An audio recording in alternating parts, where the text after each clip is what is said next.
Hello everybody, my name is Ann Théato and welcome to the Psychic Matters podcast, episode number 50. I can't believe I've actually done 50 episodes so far, that is just amazing. And thank you to Ireland, the country. You took us all the way to number 6 in the podcast charts last week, so I'm really grateful to you for that, especially as I'm second generation Irish, so go raibh magat to you. That's Irish for thank you. At least I hope it is. In news this week, I've just found a way to transcribe my episodes in a matter of minutes. I can just upload the sound file to a transcription service and it does it for me automatically in about 10 minutes. Now, why did it take me 2 years to work this out? I mean, I've got no idea. Best of all, this service is free. So now I can save at least 2 full working days per month of laboriously transcribing each episode, which is what I can only describe as a sweet, blessed relief. In other news, I was out this week demonstrating mediumship in person in front of an invited audience for the first time in 2 years. And I can't tell you how joyful that was as well. It was a place in the county of Essex in the UK called the Crooked Billet. And I was invited by Jason Cashmere. So thank you very much to Jason for asking me to demonstrate. And he bought me the most beautiful bouquet of flowers afterwards. It really, really lifted my spirits, and they are just stunning. So Jason holds these monthly events for mediumship and psychic and healing in Essex in a place called Stamford-le-Hope. So if you are local, please do look those up, and I'll put a link in the show notes so you can find out about those. The show notes are available on my website for every episode of this podcast, anntheato.com. /podcasts. So for those of you who aren't local, which is probably most of you, seeing as this podcast is listened to in 90 countries worldwide, I'll let you into one of the web's best kept secrets. Now, I don't know why it is so secret, but not many people seem to know about it. But every Tuesday evening at 7 o'clock UK time, on the internet, I hold a free 1-hour event called the Mediumship Hour. And I work usually with Leslie Malone or Tyrone Cusack, 2 amazing mediums, and we spend that hour bringing messages through from communicators in the spirit world to the audience in the Zoom room. So please, if you're free on a Tuesday evening, 7 o'clock UK time, please do come and join us for that. It does happen every single Tuesday throughout the year. It has been running for a whole year now, so so I don't know. I mean, we get a good little crowd in there at the moment, but just letting you all know it happens, and you are all very welcome. If you want to check it out, you can find the Zoom joining details on my website under events. Don't forget to subscribe to this podcast so you don't miss any upcoming episodes. Joccoaa Théato, costume designer and young psychic, was with me in the studio this week. Joccoaa discusses her childhood encounters with the spirit world, the importance of listening to yourself and to the energy surrounding us, and why, by doing so, we allow a space for spirit to approach and connect with us. Plug in your headphones, saddle up your pony, harness the dog, put on your trainers, perhaps get yourself out into the world and enjoy listening to this wonderful episode told from a younger person's perspective. And as you listen, perhaps consider the times in your younger years when spirit maybe reached out to you too. I'm in the Psychic Matters studio today with an incredibly exciting guest for you this week. She's come all the way down from her bedroom to the living room to join me here today. It's Joccoaa Théato, my daughter. Hello, how are you doing? I'm great. It's so lovely to have you on the show, Coco. And I know that we've been talking a lot in our lifetime about spiritual experiences and things that you've experienced as a child. And we thought we'd have a conversation about those things. Yeah, I'm very excited about it all. Oh, you are sweet. So where should we start? Because some interesting things have happened to you, haven't they, Coco, in your time? Like you've seen spirit people and stuff like that in this house. Maybe you could explain, Coco, how things sort of played out for you as a child, as a young person, and the sort of things that you experienced. I'd like to say that a lot of my spiritual experiences were more intense as a child and they were more apparent. I definitely have a lot less experiences, a lot less vivid experiences now that I'm older.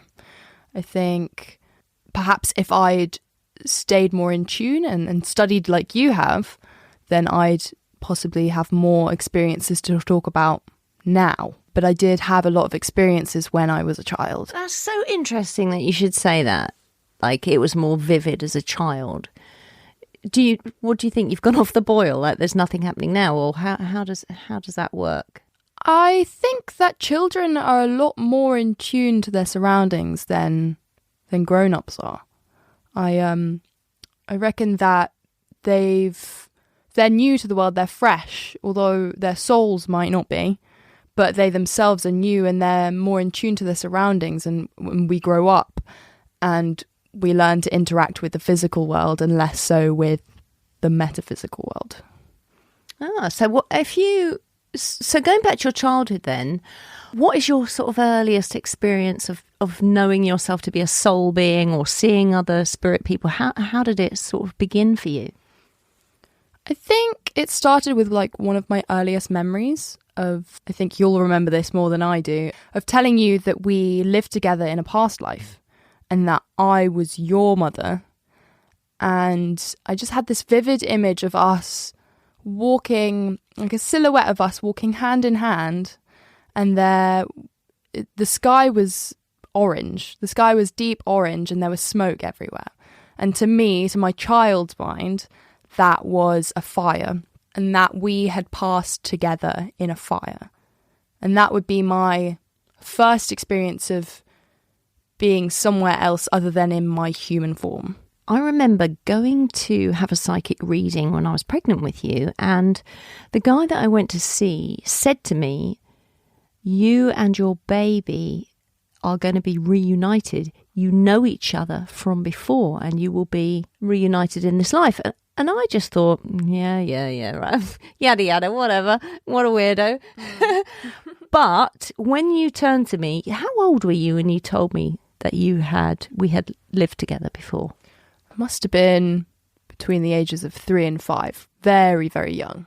You were tiny. I remember that. You were really, really tiny. And my jaw just dropped open. I just couldn't believe what I was hearing because I'd never spoken to you about it ever. Yeah, I think what I said was, remember when all the houses burned down? And you were like, what? And being the smart psychic lady that you are, you obviously asked more about it rather than shutting it down. And I said, yeah, when the houses burned down. I can't remember how it came in that I was your mum. I can't remember how I told you that, but I do remember that also being a part of it. And I do remember when I was first pregnant with you, and I remember lying, you must have been just born. That was it. You were just born and you were in this tiny little Moses basket on the floor next to the bed. And I just remember lifting up out of my body and joining your soul just above the bedroom and us sort of swirling in the sky together. It was the most incredibly strange thing. Maybe I was still high on the pethidine from the birth. But it was just us, so joyful to be in each other's company again, so joyful. I just really, really remember that really strongly. Yeah, I think we've always been close, always been very close, and that must be down partially to what we think is our soul beings being together previously. Yeah, I think that's a really good point.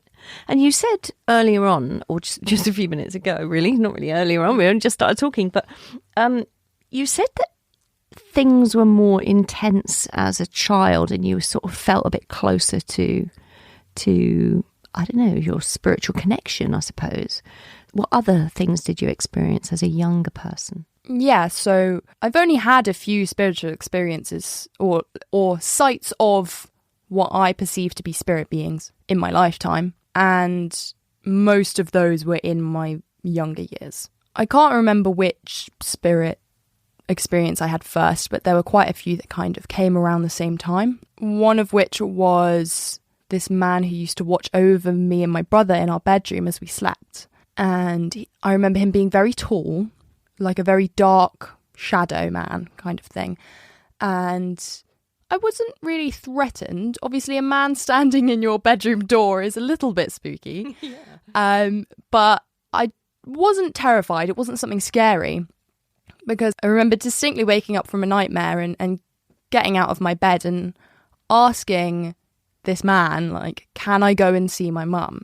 And he just stepped aside and kind of showed his hand to kind of offer me the way down the hallway to go and see you. And that was like one of my first memories I have that I actually remember doing. That was an interaction with a spirit being. Did you speak to me about him when you were little? Because I don't think you told me about that until years later. I don't think we actually spoke about it. I think we might have had one or two mentions, but we both had experiences with this man, but only talked about it later, I think.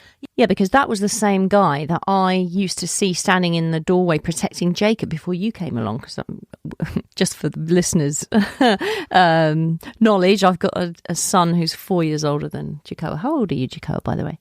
I am 20. She's 20 now, so my son is 24. Yeah, but we didn't talk about any of that for years and years and years, did we? But it's not because you couldn't talk about it, I don't think, was it?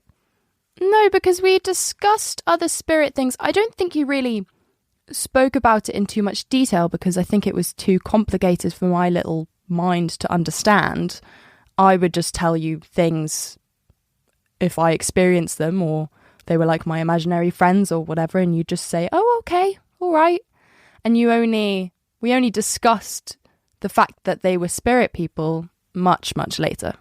And tell me about the lady at the top of the stairs, because I remember going into your room. You were teeny tiny. You just got out of a cot because you kept clambering out. And I couldn't contain you within, so I had to give you a big girl's bed.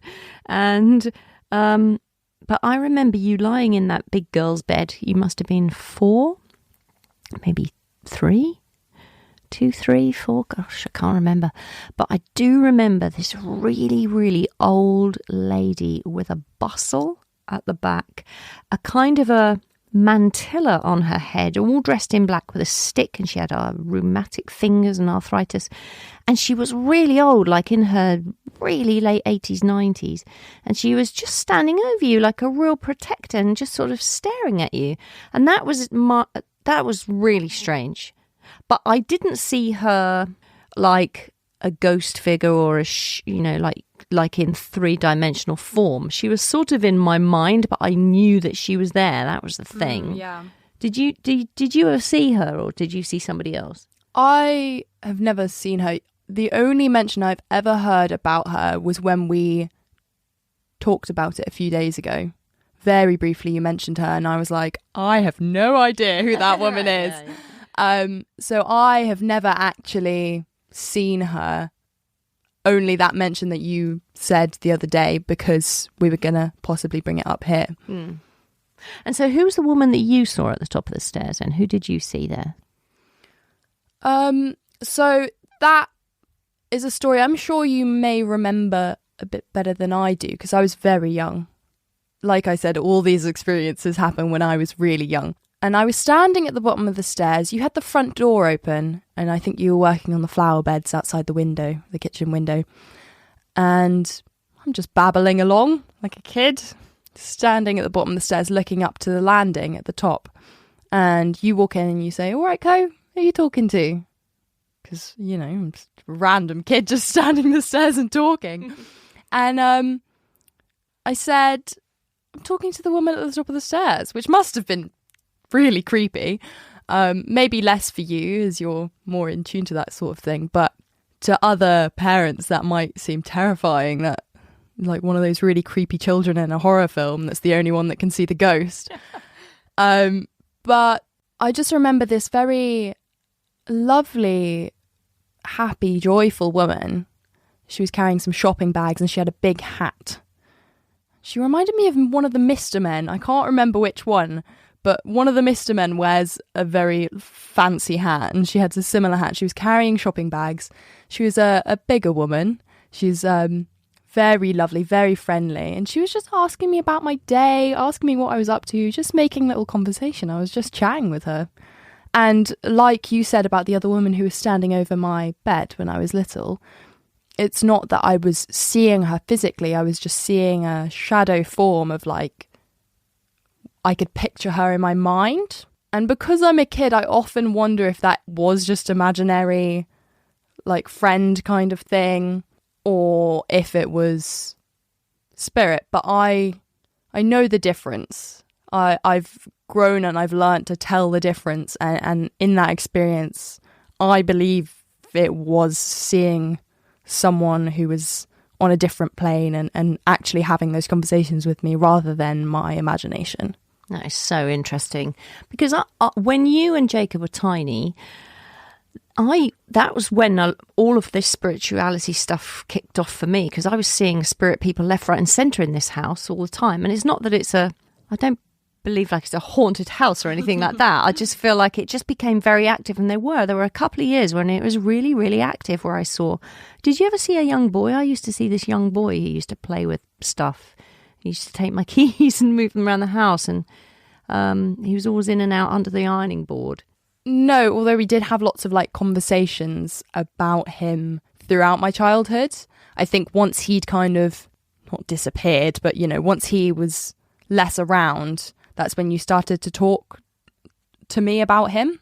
But I never saw him. You said that he was more active when me and Jacob were little, because we were also kids and he was a kid. And once we started discussing him and him existing in the house, we would sit at the dinner table and we would not hold a seance, but we'd try and talk to him and see if he would come into the kitchen and show us he was there. And I think that was kind of the beginning of my understanding of spirit beings.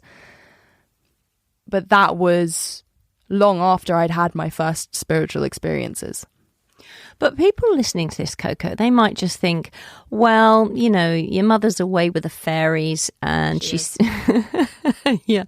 But, they probably think, well, maybe they think, I don't know, spirit people don't exist, and that I've put these ideas into my young children's head and given them this kind of way of thinking about life. So, there is the aspect of people wondering if I've influenced that in you in some way. So maybe you could comment on that. Well, that's like I said earlier, like you never really spoke to us about anything that was happening. You never said anything about spirit until we were at least the ages of 7 and up, if not older. I had no idea about spirits or ghosts apart from, what I would see in movies, and still I wouldn't have seen anything like that until I was older. Whereas my experiences with my possible past life, or the man who watched over us in our room, or the woman at the top of the stairs, all of these people were long before I had any idea what ghosts or spirits were. And then in later years, Coco, what's happened to you since you've grown up? Obviously, you said things got quieter, but, anything happened recently? Not too much. I was in Bristol with my boyfriend a couple months ago. He lives down there, and we were walking through a residential area. And I hadn't actually had a proper spiritual experience where I knew for sure for a very long time, apart from one lady in my bedroom, which I'm sure we'll talk about later. But we were walking through Bristol, and I just saw this woman come down the stairs from in front of a house and walk towards a bin area and a bush just kind of in the front garden, and then disappear. Like, I'd open my eyes as I was walking. Obviously, I'm not walking with my eyes closed. I was looking, I saw this woman, I blinked and she was gone. And it was strange because I saw her so vividly. I was like, it's impossible that she wasn't there, but she wasn't.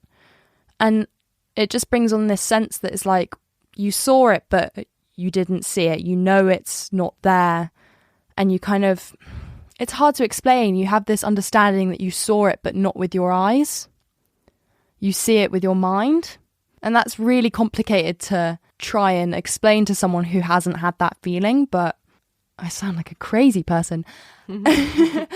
But you see it with your mind and not with your eyes. It's the best way I can explain it. So you were with your boyfriend. What, did he see her? No. We were walking. We were at a T-junction on a road. So we were turning left onto the road, and the house where I saw the woman was straight ahead.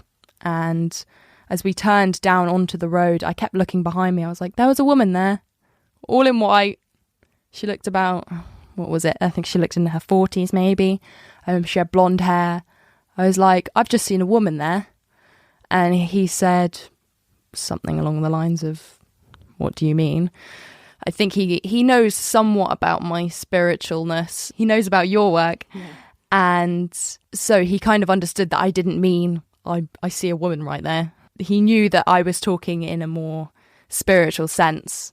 And he was just like, what, really? Because he's not a massive believer of all that, I don't think. But he was just like, oh, cool. She wasn't there, just so you know. And I was just like, yeah, but I'm pretty sure I just saw someone. And that was interesting because I hadn't really had an experience like that since I was very small. So they're getting your attention again. And doesn't your boyfriend have something strange happen in the bathroom where he lives? Yeah, that's one of the other... I completely forgot about that. That's one of the other things that happens to me occasionally. I spent the first COVID lockdown with my boyfriend in his family's apartment, and there's no real spiritual activity in his house, apart from I get really spooky nightmares every time I stay over there, which is really weird. I don't get nightmares anywhere else apart from his bedroom. But he has an ensuite bathroom where I see 2 men, a woman, and a cat, or maybe 2 cats. I think 1 cat. They are less vivid. I don't see them as often, and I can't see them very clearly. My favourite one is the cat, because I'll be sitting on the loo or brushing my teeth, and the cat will just weave between my legs. And Louis' sister is desperate for it to be one of their old cats that passed. And I'm not sure if it is, because I never met that old cat. But it's become a little family story that there are ghosts in the bathroom. That's so funny. Has anybody else seen them? Anyone else in the family seen them? Louis' little sister always asks if I see it. She's always asking me, oh, have you seen the cat recently? Does it have these ears? Does it have these eyes? Does it have this fur? I'm usually saying, oh, I don't really know, because the people in the bathroom, including the cat, they're not as vivid. Like I said, like I don't see them as clearly as I've seen other spirit beings. So she'll ask me these questions and I'll just be like, you know what? I'm not sure, but I'm not going to say no, because it might be your cat. You never know. And I think that keeps her spirits up. Oh, that's so sweet. What about Louis' parents? Have they seen the people in the bathroom? No, is the short answer.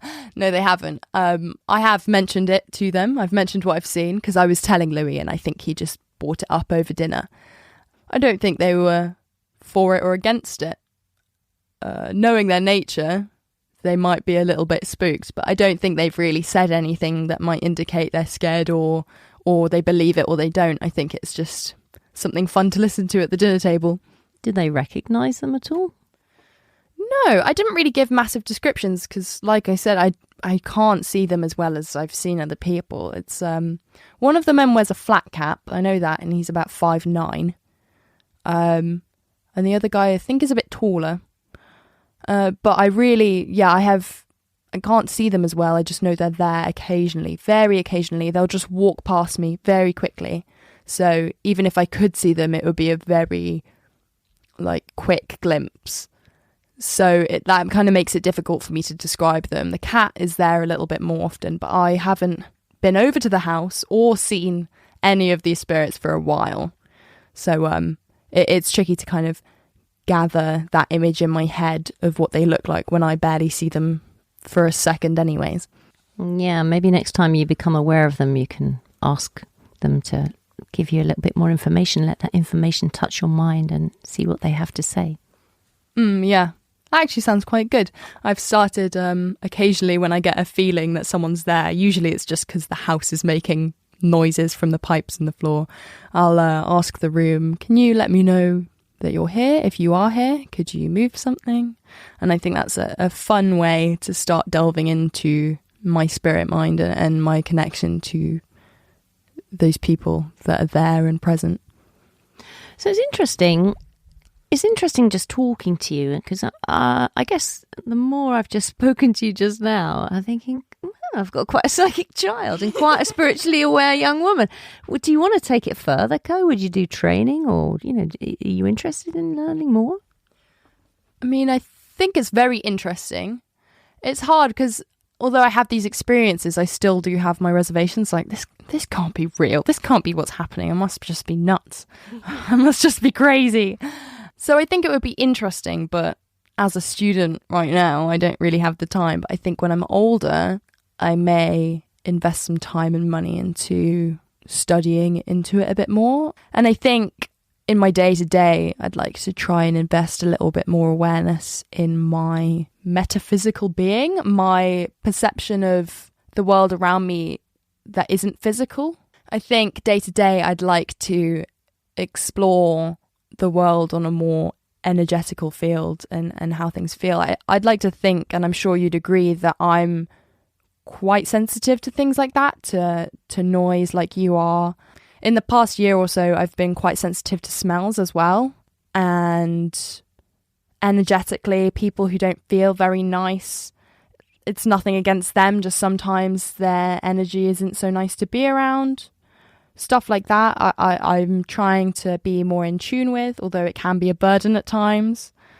But I feel like by tuning into those feelings that I feel and listening to my body, I can then experience the energetic world more clearly as well. It's ever so interesting listening to you talk and how you're learning to interpret the world around you in a sort of slightly different way. Yeah, I mean, it's been quite interesting kind of. As a younger child, I had more spiritual experience, but now as an older person, I've kind of learned to be more in tune with myself energetically, which feels quite nice to, exist in a world where I can make myself comfortable by tuning into myself. I think a lot of people don't listen to their bodies. They don't listen to themselves when they're tired, when they're hungry. I don't drink enough water. I think that's something I should work on. But I think generally I remove myself from situations where it's too much, whereas a lot of people throw themselves into places that I would find uncomfortable because there's too much going on. What sort of places do you mean? I don't know, sometimes being on a loud train or just somewhere that's overstimulating. Like I said, with loud noises or heavy smells, I think can be quite intense. Like when someone's wearing heavy perfume on a train or something, I'll try and move along the carriage or something like that. Maybe that's just me being picky and oversensitive rather than delving into my spiritualness. But I think by protecting myself energetically, I'm able to then sense the energy of other people around me. Because you're quite psychic, because I bought you tarot cards a couple of years ago, didn't I? And then you started reading tarot. So how's that coming on? I haven't done that in a while, I must confess. That's all right. I always got nervous doing it as well. I was always worried that I'd get it wrong. I kind of did the age-old hack of being quite vague so that if it was wrong or right, I was able to kind of mould it to whoever I was reading for. I think that was also easy for me because I've done a lot of art study and like degrees and GCSEs and stuff, which kind of asked for me to be very broad and open, and that helps me to generalize when I'm reading. But sometimes I am specific. You taught me what I know, and I haven't practiced in a long time. But the few things I have read for people, your friends, they've said to you that I've read okay. Yeah, they said you were brilliant. That's the thing. Oh, that's great. I always wonder if that's because I know a little about them. But I have read for a few friends where I didn't know much about what was going on with their life, and they've said the same to you, that everything was great. So I don't know, I guess that did build my confidence a little bit. And we used to do readings. I used to read for you a 3-card reading, and then you do the same for me. We should pick that up again. That was actually quite fun. Yeah, let's do that tonight. That sounds a really good plan. And that was always good. I felt like it was like a little therapy session, because it was good to practice, and also we would ask questions about our personal lives. We give each other some suggestions and what's the word? Intuitive guidance. Yes, intuitive guidance. And it was really useful. But you were good, and it is just a case of being confident, isn't it? Because you're like, oh, I don't know what to say, I don't know where to go. And when I'm saying just say what you feel, see where it goes, allow yourself to just have those images. And then when you had the confidence to just speak, it flowed out of you. Yeah, it did. I had quite a funny experience with reading for someone once, if you'd like to hear it. I would like to hear it. Who was it and why? Or maybe we should not mention who it was. Confidential readings and all that. Well, I don't really remember who the girl was. Okay. So she's perfectly safe being confidential. I'm sure she'll never hear this either. I had been at a friend's house, and he had some people over from school, and some of our mutual friends were there as well. And the host's parents were coming home, so we were like, quick, get out, we gotta go. And I had a free house, and naughty me, I brought over some people. It was only like 6 of us. Did I not know about it? No, this is when we were like 15, 16. Oh, yeah. And everyone came over. It was 3 of my best friends and 2 friends of my friends, if that makes sense. Is there a better way of putting that? 6 people came round? 6 people came round, and 2 of those people I didn't know. It was a girl and her boyfriend, and they were mutual friends with someone that was with us. And I said, hey guys, I can read tarot. Let me read your cards. And this girl who I didn't know was like, yeah, sure, I'll have my cards read. I was like, awesome. Making a new friend here. Exciting. And oh dear. She pulled the death card, which some people who don't know a lot about tarot would freak out about, because they think the title of the card means their future and stuff. But that's not really what it is. It's about reading into the cards and what that might mean for someone. It doesn't mean they're going to die. So she pulls the death card, and within about a minute, 2 minutes, the power goes out in the entire block of flats that we live in. And I'm like, oh no. Okay. So I run upstairs, grab some candles. I look outside the window and make sure that it's not just our flat, and it's the whole building. So I was like, guys, it's just a power outage. Don't worry. I grab the candles, and just as I'm lighting them, the power comes back on. So it was literally out for 3 minutes. And the power comes back on. I put the cards away, I think. I did tell her, don't worry, the death card doesn't mean you're going to die. It's fine.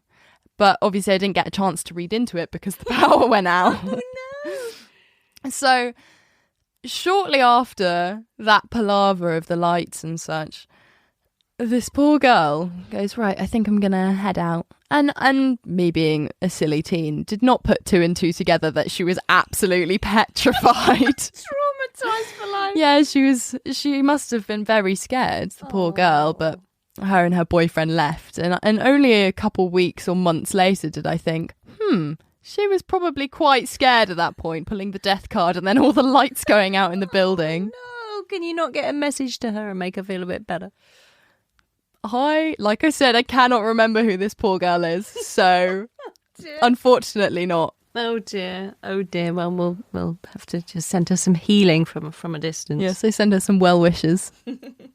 So let's finish up then, Coco. What do you think is important for young people, from being very small babies till toddlers, they become aware of the world.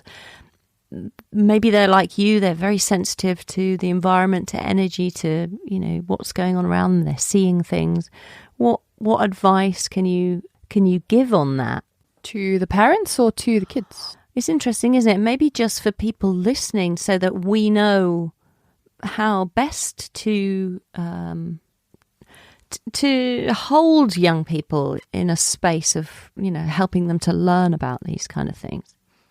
I think to everybody, just to be open to it. you've always told me when I talk about things that I may or may not have seen, you just say, be open to it, be accepting, be open to the fact that there might be something there, and try and interact with it to strengthen the bond that you're feeling. So to the young people and older people that are feeling like they're seeing things, just be open to it. Try and delve into that experience rather than shy away from it.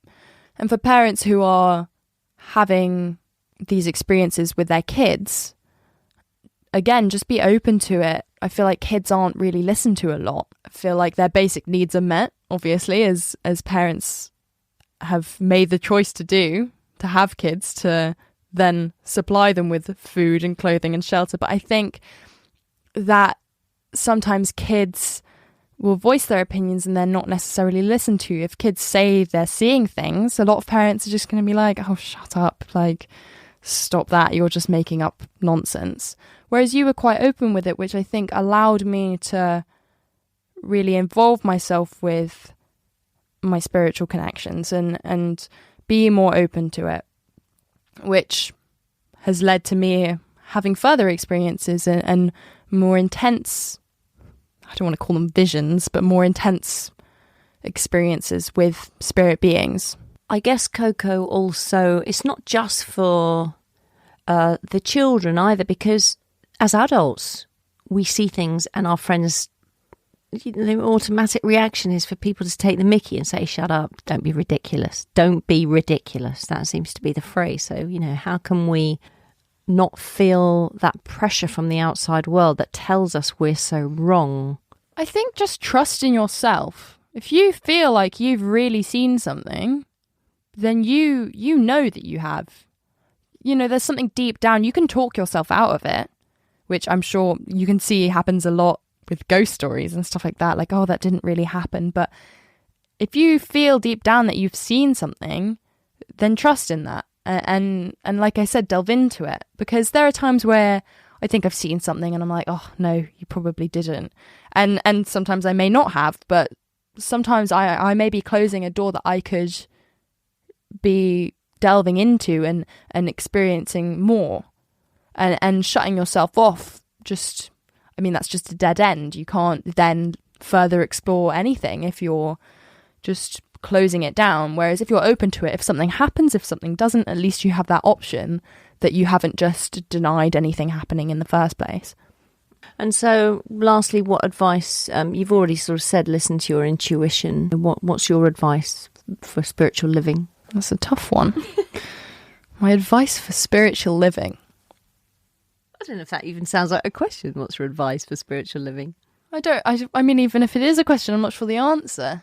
I think once you start listening to yourself and listening to the energy around you, that will allow space for spirit to come to you and connect with you. Yeah, just energetically listen to yourself. Try and tune into the energy around you. Everything gives off energy. It's not just people. You can sense energy through smell, through taste, just through being, sitting and just, if you sit in a room you're familiar with, you can still feel the energy of all the things that are around you. And once you kind of start to tune into that, you can start surrounding yourself in slightly less familiar places and still being able to sense those things around you. And once you can kind of do that, you have a better understanding of an energetical field that's surrounding you, and that will allow you to reach out to spirit and for spirit to reach out to you, I think. What a great explanation. That's lovely. When I'm writing something, if I'm writing a story or a piece of something, I don't know, but if I'm writing a story or a film script or a play or something like that, and I get a bit stuck, I will send my thoughts up to my soul and to the spirit realm and ask for inspiration and guidance. And it helps me to get my writing flowing beautifully, and ideas come that I sort of feel I wouldn't otherwise have come to if I had used just my conscious mind trying to work out the problem. You are a young fashion designer. I know you're just doing your final year at college at the London School of Fashion, but Do you use that side of yourself to help when you're creating your ideas? Now, here's where we disagree slightly. Well, not necessarily disagree, but maybe just because I haven't explored it as much. But I don't necessarily ask spirit questions or for inspiration or anything like that. Maybe I should, because I often hit a brick wall with my work. I don't know what to do. But it's not usually something that I do. I don't usually reach out to spirit. My only experiences have been them showing themselves to me very vividly. Otherwise, I've not really had any other experiences. Perhaps they would happen more if I was to start reaching out myself from my end. Maybe they're bored of picking up the phone and they want me to reach over. Hey, Co, we've appeared to you. Come on, man. Yeah. So I don't think I don't really ask spirit myself for things like that. It's not something that I've really delved into, but I'm sure after this lovely conversation, I will start doing so. And maybe we could have another meetup and discuss if I've had any further experiences or better understandings once I've done something like that. Well, Co, it's been so lovely talking to you, and thank you so much for coming along and just talking to everybody today about your own personal experiences, because I think it's really interesting to hear something from a younger person's viewpoint. Yeah, it's been great to be here. Very exciting. I've had a lovely time speaking to you. It was well worth the very long journey from upstairs. Okay, who's making supper? Joccoaa Théato there, everybody. What a beautiful young woman she is. As I've mentioned, all the resources for this episode, including a full transcript, are over on my website under podcasts. So do head over there and you can pick everything up. Ann Théato, gosh, I can't speak, anntheato.com, ANNTHEATO.com. And while you're there, take a look at some of the courses I've got coming up. I've been invited to teach both psychometry and flower divination at the College of Psychic Studies in London. These will both be online courses, and so students from across the globe are very, very welcome. You can go directly to the College of Psychic Studies website for details on those, or on my website too, and again, links will be in the show notes. I started off saying thank you to Ireland, and I just want to say how excited I am to be teaching there in Dublin in person next year on April 9th and 10th in 2022. Susan Hughes, another fantastic spiritual medium and tutor, has invited me to join her on a program called The Extraordinary Mediumship and Beyond, exploring the altered states of consciousness and discovering how you can elevate your mediumship from ordinary to extraordinary. If you would like a weekend in Dublin, learning under Susan's incredible tutelage and joined by myself, please do join us. For details, you can contact Susan directly on her email, which is diademsangelight@gmail.com. DIADEMSANGELIGHT@gmail.com. It just remains for me to say thank you once again to my wonderful guest this week, Joccoaa Théato, and to all of you out there who are listening. Have a fantastic couple of weeks, everybody, and don't forget to perhaps give some thought this week as to how you can best use your energy in the world. Maybe you've been a little bit influenced about the things that Joccoaa has spoken of from her young person's perspective. Maybe you want to give us some thought as to how Spirit has tried to contact you through the years, and just see if that can inspire you in the everyday today. Until next time, my name is Ann Théato, and thank you for listening to Psychic Matters.